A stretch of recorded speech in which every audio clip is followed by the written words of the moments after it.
Hello friend. तो कैसे हैं आप लोग। आशा करता हूँ आप सभी अच्छे होंगे और आपकी स्टडी काफ़ी अच्छी चल रही होगी।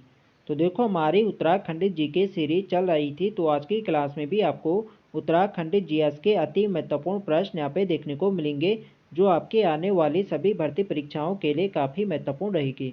तो चलिए आज की क्लास को शुरू करते हैं बिना किसी देरी के। फर्स्ट क्वेश्चन यहाँ पे देखेंगे, परमार वंश का 37वां राजा कौन था। तो यहाँ पे आप लोग ऑप्शन देख सकते हैं। इसका जो सही आंसर है ये ऑप्शन बी अजयपाल। अजयपाल परमार वंश के 37वां राजा थे। ऑप्शन बी इसके यहाँ पे सही आंसर है। नेक्स्ट यहाँ पे देखेंगे, किस राजा को राहुल सांकृत्यायन ने परमार वंश का संस्थापक माना है। तो यहाँ पे बताना है कि किस राजा को राहुल सांकृत्यायन ने परमार वंश का संस्थापक माना है। तो राहुल सांकृत्यायन के अनुसार परमार वंश के जो संस्थापक थे ये थे अजयपाल। ऑप्शन ए इसके यहाँ पे सही आंसर है। और वैसे परमार वंश या पंवार वंश के संस्थापक कौन थे, ये थे कनकपाल। कनकपाल ने परमार या पंवार वंश की जो नींव रखी थी ये रखी थी 788 ईस्वी में चांदपुर गढ़ चमोली में। ये आपको ध्यान रखना है, पूछा जाता है। नेक्स्ट यहाँ पे देखेंगे, किस व्यक्ति ने अजयपाल को गढ़पाल नाम से संबोधित किया था। तो इसका जो सही आंसर है ये ऑप्शन सी राय बहादुर पातीराम। राय बहादुर पातीराम ने अजयपाल को गढ़पाल नाम से संबोधित किया है। ऑप्शन सी इसके यहाँ पे सही आंसर हो जाएगा। नेक्स्ट यहाँ पे देखेंगे, निम्न में से 1490 से 1519 ईस्वी तक किस शासक का कार्यकाल था। तो इसका जो सही आंसर है ये ऑप्शन बी अजयपाल। परमार वंश के जो 37वें शासक थे अजयपाल, इनका जो कार्यकाल था ये था 1490 ईस्वी से 1519 ईस्वी तक। ये आपको ध्यान रखना है। नेक्स्ट यहाँ पे देखेंगे, किस चंद शासक ने अजयपाल को बधानगढ़ के युद्ध में पराजित किया था। तो इसका जो सही आंसर है ये ऑप्शन डी कीर्तिचंद। कीर्तिचंद ने बधानगढ़ के युद्ध में अजयपाल को पराजित किया था। ये आपको ध्यान रखना है, इंपॉर्टेंट है परीक्षा की दृष्टि से। नेक्स्ट यहाँ पे देखेंगे, 1517 ईस्वी में अजयपाल ने किस स्थान पर अपनी राजधानी स्थानांतरित की। तो देखो, शुरुआती जो राजधानी थी परमार या पंवार उसकी जो शुरुआती राजधानी थी ये थी चांदपुरगढ़ चमोली में। 1512 ईस्वी में अजयपाल ने अपनी राजधानी चांदपुरगढ़ से देवलगढ़ स्थानांतरित करी थी। और 1517 ईस्वी में पुनः इसने एक बार देवलगढ़ से अपनी राजधानी श्रीनगर स्थानांतरित करी थी। ये आपको ध्यान रखना है। तो इसका सही आंसर होगा ऑप्शन ए श्रीनगर।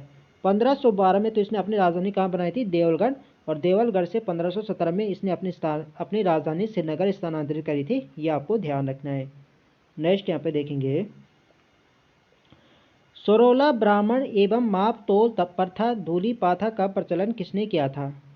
तो सरोला ब्राह्मण एवं माप तोल प्रथा धूली पाथा का जो प्रचलन किया था ये क्या था, अजयपाल ने। इसका सही आंसर होगा ऑप्शन सी अजयपाल। नेक्स्ट यहाँ पे देखेंगे, गढ़वाल का अशोक किस शासक को कहा जाता है। तो इसका जो सही आंसर है ये ऑप्शन बी अजयपाल। अजयपाल को गढ़वाल का अशोक कहा जाता है। ऑप्शन बी इसके यहाँ पे सही आंसर है। नेक्स्ट यहाँ पे देखेंगे, गढ़वाल का बिस्मार्क एवं गढ़वाल का नेपोलियन कहा जाता है। तो इसका सही आंसर है ऑप्शन ए अजयपाल। अजयपाल को ही गढ़वाल का बिस्मार्क एवं गढ़वाल का नेपोलियन कहा जाता है। ऑप्शन इसके यहाँ पे सही आंसर है। नेक्स्ट यहाँ पे देखेंगे, किस काव्य में कवि भरत ने अजयपाल की तुलना कृष्ण, भीम, कुबेर एवं इंद्र से की है। तो राजा जो कवि भरत थे इनका जो काव्य कौन सा है, यह है मनोदय काव्य। तो मनोदय काव्य में ही भरत कवि ने अजयपाल की तुलना कृष्ण, भीम, कुबेर एवं इंद्र से की है। ये आपको ध्यान रखना है, इंपॉर्टेंट है परीक्षा की दृष्टि से। नेक्स्ट यहाँ पे देखेंगे, गढ़वाल का कृष्ण किसे कहा जाता है।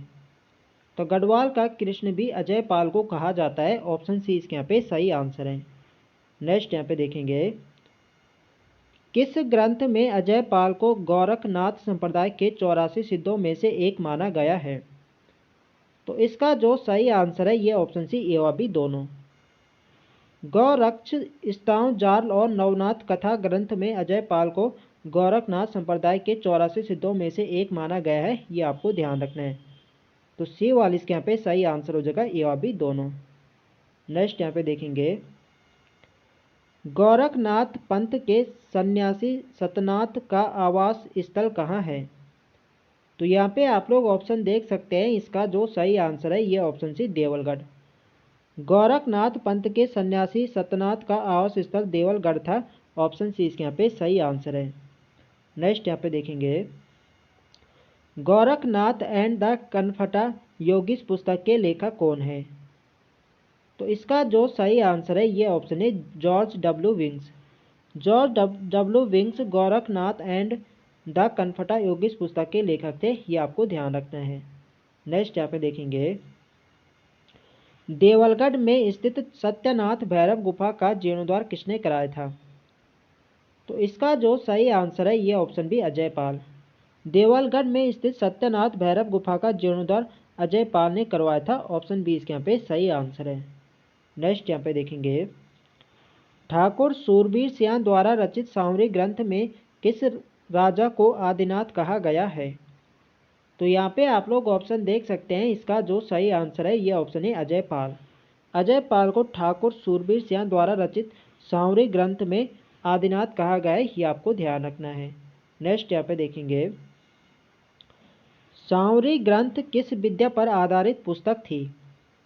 तो यहाँ पे आप लोग ऑप्शन देख सकते हैं, जो सामरिक ग्रंथ जो पुस्तक थी ये आपकी किस विद्या पर आधारित थी? तो ये थी शैक्षिक विद्या पर आधारित थी, आयुर्वेदिक विद्या पर आधारित थी और तांत्रिक विद्या पर आधारित है, या उपरोक्त सभी में आधारित थी।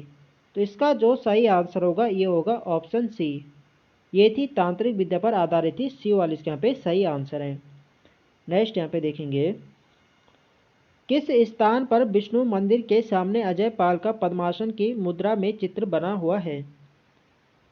तो इसका जो सही आंसर है ये ऑप्शन है देवलगढ़। देवलगढ़ में जो विष्णु मंदिर है इसके सामने अजय पाल का पद्मासन की मुद्रा में चित्र बना हुआ है। ऑप्शन ए इसके यहाँ पे सही आंसर है। नेक्स्ट यहाँ पे देखेंगे,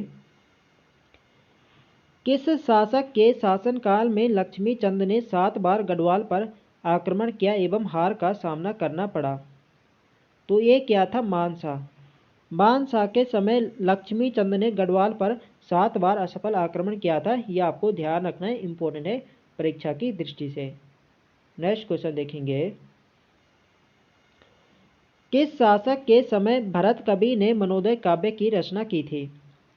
तो भरत कवि ने मनोदय काव्य की रचना किसके कार्यकाल में की थी? तो ये करी थी मानसा के समय। ऑप्शन ए इसके यहाँ पे सही आंसर है।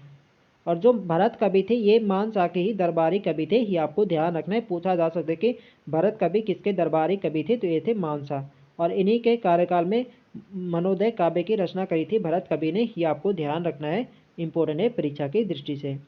नेक्स्ट यहाँ पे देखेंगे, किस काव्य में मानसा को सूर्य के समान तेजस्वी एवं राजा बलि के समान दानवान माना गया है? तो ये माना गया है मनोदय काव्य में ही। ऑप्शन बी इसके यहाँ पे सही आंसर है। नेक्स्ट यहाँ पे देखेंगे, मनोदय काव्य की रचना किस भाषा में हुई थी? तो अभी हमने देखा जो मनोदय काव्य की रचना किसने करी थी? तो ये करी थी भरत कवि ने। और यह जो रचनाएं किस भाषा में की गई है? तो ये की गई संस्कृत भाषा में। ऑप्शन सी इसके यहाँ पे सही आंसर है। नेक्स्ट यहाँ पे देखेंगे, श्री फोस्टर द्वारा रचित पुस्तक the early travels in India में मानसा का जिक्र करते हुए उनकी राजधानी कहाँ बताई गई है? तो इसका जो सही आंसर है ये option D Srinagar. Shri Foster द्वारा रचित पुस्तक the early travels in India, the early travels in India में मानसा का जिक्र करते हुए उनकी राजधानी श्रीनगर बताई गई है। डी वाली इसके यहाँ पे सही आंसर है। नेक्स्ट यहाँ पे देखेंगे, जीतू बगड़वाल के समय देवलगढ़ का शासक कौन था? तो इसका जो सही आंसर है यह है ऑप्शन बी, जीतू बगड़वाल के समय देवलगढ़ का शासक मानसा था। ऑप्शन बी इसके यहाँ पे सही आंसर है। नेक्स्ट यहाँ पे देखेंगे, तो देखो फ्रेंड्स, वीडियो पसंद आ रही तो फ्रेंड्स वीडियो को लाइक करें, शेयर करें, और जो लोग चैनल पर नए हैं चैनल को सब्सक्राइब करें। नेक्स्ट क्वेश्चन है हमारा, जीतू बगड़वाल कहाँ का निवासी था? तो जीतू बगड़वाल बागुड़ी गांव टिहरी जनपद का था। ऑप्शन ए इसके यहाँ पे सही आंसर है। नेक्स्ट यहाँ पे देखेंगे, पंवार वंश का 45वां शासक था। तो इसका जो सही आंसर है ये है ऑप्शन सी, श्याम शाह। मान शाह के बाद जिसको शासक बनते हैं श्याम शाह 45वां शासक। ऑप्शन सी इसके यहाँ पे सही आंसर है।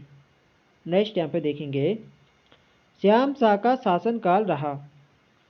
तो इसका जो सही आंसर है ये ऑप्शन बी 1611 से 1630 ईस्वी तक श्याम शाह का शासनकाल रहा था। ऑप्शन बी इसके यहाँ पे सही आंसर है। नेक्स्ट यहाँ पे देखेंगे, किस शासक को बिलासी राजा की उपमा दी गई है। तो यह एक प्रीवियस ईयर क्वेश्चन है, एग्जाम में पूछा गया है कि किस शासक को बिलासी राजा की उपमा दी गई थी। तो ये दी गई थी श्याम शाह को ही। ऑप्शन ए इसके यहाँ पे सही आंसर है। नेक्स्ट यहाँ पे देखेंगे, किस शासक के समय सती प्रथा का विवरण मिलता है। तो इसका जो सही आंसर है ये ऑप्शन बी श्याम शाह। श्याम शाह के काल में सती प्रथा का विवरण मिलता है। ऑप्शन बी इसके यहाँ पे सही आंसर है। और कहा जाता है कि जब श्याम शाह की मृत्यु हुई थी तो इनकी जो 60 रानी थे इनके साथ सती हुई थी, ये आपको ध्यान रखना है। तो पूछा जा सकता है कि किसकी रानी सती हुई थी, किस शासक के साथ सती हुई थी। तो ये थी श्याम शाह की जो 60 रानी थे इनके साथ क्या हुई थी, सती हुई थी। ये आपको ध्यान रखना है। नेक्स्ट यहाँ पे देखेंगे, सर्वाधिक उम्र में राजा बनने वाला गढ़वाल का शासक कौन था। तो सर्वाधिक उम्र में जो शासक बने थे ये बने थे महिपति शाह। ऑप्शन सी इसके यहाँ पे सही आंसर है। नेक्स्ट यहाँ पे देखेंगे, किस शासक को अक्खड़ राजा कहा जाता है। तो अक्खड़ राजा ये कहा जाता है महिपति शाह को। ऑप्शन ए इसके यहाँ पे सही आंसर है। नेक्स्ट यहाँ पे देखेंगे, रोटी सूची प्रथा का प्रारंभ किसने किया था। तो रोटी सूची प्रथा का प्रारंभ ये किया था महिपति शाह ने। ऑप्शन सी इसके यहाँ पे सही आंसर है। नेक्स्ट यहाँ पे देखेंगे, निम्न में से महिपति शाह के सेनापति थे। तो यहाँ पे आप लोग ऑप्शन देख सकते हैं, बनवारी दास, रिखोला लोधी और माधोश्याम भंडारी। ये तीनों क्या थे, महिपति शाह के सेनापति थे। इसका सही आंसर होगा ऑप्शन डी उपयुक्त सभी। और इनमें से जो माधोश्याम भंडारे, इन्हें गर्भभंजक के नाम से नहीं जाना जाता है, ये आपको ध्यान रखना है। नेक्स्ट यहाँ पे देखेंगे, अजय पाल की मृत्यु कब हुई थी। तो अजय पाल की जो मृत्यु होती है ये होती है 1519 ईस्वी में। ऑप्शन सी इसके यहाँ पे सही आंसर है। 1490 में तो ये गद्दी पर बैठते हैं और 1519 तक इनका कार्यकाल रहता है और 1519 में ही इनकी क्या होते हैं, मृत्यु होती है। ये आपको ध्यान रखना है।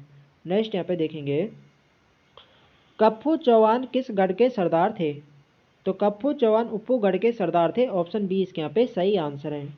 नेक्स्ट यहाँ पे देखेंगे, निम्न में कौन स्वयं को पशुओं में सिंह और पक्षियों में गरुड़ की तरह हूँ कहता था। तो इसका जो सही आंसर है ये ऑप्शन है कप्पू चौहान। कप्पू चौहान ने स्वयं को पशुओं में नहीं शेर की तरह हूँ और पक्षियों में गरुड़ की तरह हूँ कहा है स्वयं को। तो इसका सही आंसर होगा ऑप्शन है कप्पू चौहान। नेक्स्ट यहाँ पे देखेंगे, कप्पू चौहान को किस शासक ने मुखागिन दी थी। तो कप्पू चौहान को अजय पाल ने मुखागिन दी थी। ऑप्शन इसके यहाँ पे सही आंसर है। नेक्स्ट यहाँ पे देखेंगे, अजय पाल का अंतिम युद्ध किस गढ़ पर था। तो अजय पाल का जो अंतिम युद्ध था ये था उपू गढ़ पर। ऑप्शन सी इसके यहाँ पे सही आंसर है। नेक्स्ट यहाँ पे देखेंगे, देवप्रयाग रघुनाथ मंदिर पर किस राजा का लेख मिलता है। तो देवप्रयाग में जो रघुनाथ मंदिर है यहाँ पर लेख मिलता है सहजपाल का। ऑप्शन ए इसके यहाँ पे सही आंसर है। नेक्स्ट यहाँ पे देखेंगे, 1548 ईस्वी से 1575 ईस्वी तक गढ़ राज्य पर किस राजा का शासन काल था। तो 1548 से 1575 तक गढ़ राज्य पर किस राजा का शासन था। तो ये था सहजपाल का। ऑप्शन बी इसके यहाँ पे सही आंसर है। नेक्स्ट यहाँ पे देखेंगे, निम्न में से अकबर के समकालीन शासक कौन था। तो अकबर के समकालीन जो गढ़वाल का जो राजा था ये था सहजपाल। ऑप्शन सी इसके यहाँ पे सही आंसर है। नेक्स्ट यहाँ पे देखेंगे, किस शासक के समय अकबर ने गंगा के स्रोत को खोजने के लिए एक बैल भेजा था। तो अभी मैंने आपको बताया जो अकबर के समकालीन शासक थे गढ़वाल के, वो थे आपके कौन थे, सहजपाल। तो इसी के समय अकबर ने गंगा का स्रोत पता लगाने के लिए एक दल को भेजा था। तो किसके समय भेजा था, ये भेजा था सहजपाल के समय ही। ऑप्शन इसके यहाँ पे सही आंसर हो जाएगा, क्योंकि सहजपाल ही अकबर के क्या था, समकालीन था। नेक्स्ट यहाँ पे देखेंगे, पंवार वंश के 43वें राजा निम्न में से थे। तो इसका जो सही आंसर है ये ऑप्शन है बलभद्र शाह। बलभद्र शाह पंवार वंश के 43वें राजा थे। ऑप्शन इसके यहाँ पे सही आंसर है। नेक्स्ट यहाँ पे देखेंगे, 1581 ईस्वी में ग्वालदम का युद्ध किन दो राजाओं के मध्य हुआ था। तो देखो जो ग्वालदम का युद्ध हुआ था ये हुआ था 1581 ईस्वी में, और ये हुआ था बलभद्र शाह और रुद्रचंद के बीच में। और इसमें बलभद्र शाह की जीत होते और रुद्रचंद इस युद्ध में हारा था। और इसी युद्ध में जो रुद्रचंद का जो सेनापति था पुरुषोत्तम पंत, इसी युद्ध में मारा गया था। ये आपको ध्यान रखना है। तो पूछा जाता है कि जो रुद्रचंद के सेनापति थे पुरुषोत्तम पंत किस युद्ध में मारे गए थे? ये मारे गए थे ग्वादन के युद्ध में। ये आपको ध्यान रखना है। नेक्स्ट यहाँ पे देखेंगे, निम्न में से किस व्यक्ति ने बलभद्र शाह की तुलना भीम से की थी? तो इसका जो सही आंसर है ये ऑप्शन सी, कवि देवराज। कवि देवराज ने बलभद्र शाह की तुलना भीम से करी थी। ऑप्शन सी इसके यहाँ पे सही आंसर हो जाएगा। नेक्स्ट यहाँ पे देखेंगे, बलराम, दुलाराम शाह व बहादुर किस शासक के अन्य नाम थे? तो बलराम हो गए, दुलाराम शाह व बहादुर, ये जो नाम थे ये थे बलभद्र शाह के। ऑप्शन ए इसके यहाँ पे सही आंसर हो जाएगा। नेक्स्ट यहाँ पे देखेंगे, ग्वालदम युद्ध में रुद्रचंद की हार के साथ किस सेनापति की मृत्यु हुई थी? तो अभी मैंने आपको बताया था जो ग्वालदम का युद्ध होता है ये बलभद्र शाह और रुद्रचंद के बीच में होता है और इसमें रुद्रचंद की हार होती है। और इस युद्ध में जो इनका सेनापति था रुद्रचंद का पुरुषोत्तम पंत, इसमें ये क्या था? मारा गया था। ऑप्शन बी इसके यहाँ पे सही आंसर हो जाएगा। नेक्स्ट यहाँ पे देखेंगे, किस राजा ने सर्वप्रथम अपने नाम के आगे शाह की उपाधि धारण करी थी?